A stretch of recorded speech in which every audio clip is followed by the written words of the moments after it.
আজকে আমরা জেনে নেব ঘরে বসে অতি সহজে কিভাবে আপনারা 8 থেকে 50 হাজার টাকা পর্যন্ত উপার্জন করতে পারবেন। কি ভাবছেন? এটাই তো, যে এটা আবার কিভাবে সম্ভব? ঘরে বসে আবার এত টাকা উপার্জন করা সম্ভব নাকি? তো আমি বলবো হ্যাঁ, অবশ্যই সম্ভব, যদি আপনি ঠিক জায়গা মতন, ঠিক লাইন মতন পৌঁছাতে পারেন। প্রথমেই বলি, ঘরে বসে উপার্জন করার মতন অনেক ধরনের জব আছে, কিন্তু আজ আমরা শুধুমাত্র একটি জব নিয়ে আলোচনা করব। সেই জবটি হলো ডেটা এন্ট্রি জব। এখন বলবেন, সবাই তো বলে ডেটা এন্ট্রি জব করে সবাই হাজার হাজার টাকা কামাচ্ছে, কিন্তু এই জব পাবো কোথায়, কিভাবে পাবো, কে দিবে এই জব? তো চলুন সর্বপ্রথম এই বিষয় নিয়ে আমরা এখন আলোচনা করব। তো চলুন বলে ফেলি এই কাজ কিভাবে পাবেন। তার আগে বলি, ডেটা এন্ট্রি কাজের কয়েকটি ধরন আছে। যেমন বেসিক ডেটা এন্ট্রি, এই জব থেকে আপনি 8 থেকে 15 হাজার টাকা পর্যন্ত উপার্জন করতে পারবেন। ফ্রিল্যান্স অনলাইন এন্ট্রি, এই কাজে আপনি 10 থেকে 30 হাজার টাকা পর্যন্ত উপার্জন করতে পারবেন। ট্রান্সক্রিপশন বা অ্যাডভান্স এন্ট্রি, এই কাজে আপনি 20,000 থেকে 50,000 টাকা পর্যন্ত উপার্জন করতে পারবেন।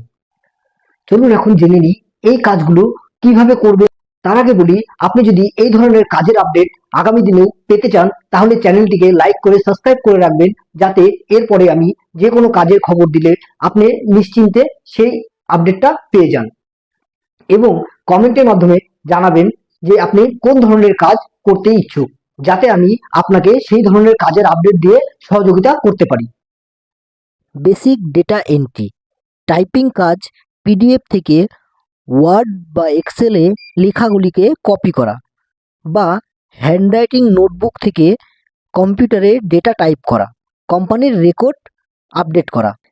এখানে আপনাকে পিডিএফ ফাইলের লেখাগুলিকে ওয়ার্ড বা এক্সেলের মধ্যে সেম লেখাগুলিকে টাইপ করে কপি করে লিখতে হবে।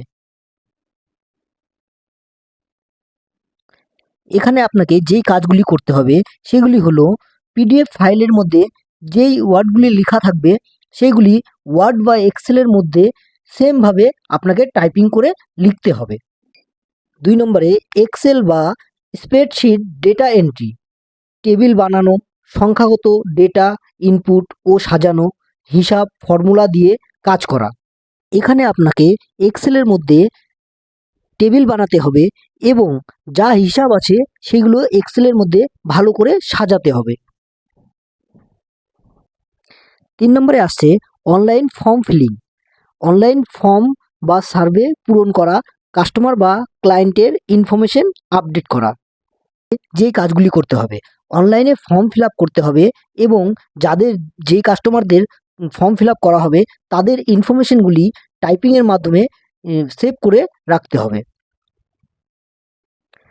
4 নম্বরে আসছে কপি পেস্ট জব, ওয়েবসাইট বা ফাইল থেকে তথ্য কপি করে অন্য জায়গায় পেস্ট করা।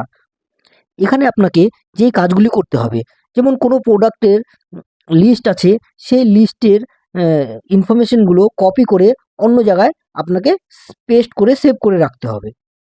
এই ধরনের কাজ সম্ভবত অ্যামাজন বা ফ্লিপকার্ট এই সমস্ত অফিসে হয়ে থাকে। 5 নম্বরে আসছে ডেটা ক্লিনিং এবং ফরম্যাটিং, ভুল বানান বা ভুল ফরম্যাট ঠিক করা, ডুপ্লিকেট ডেটা মুছে ফেলা। এখানে আপনাকে যেই কাজগুলি করতে হবে সেই কাজগুলি হলো, কোনো ভুল বানান থাকলে সেটাকে সঠিক করতে হবে এবং ভুল ফরম্যাটগুলোকে ঠিক করতে হবে এবং ভুলগুলোকে মুছে ফেলতে হবে।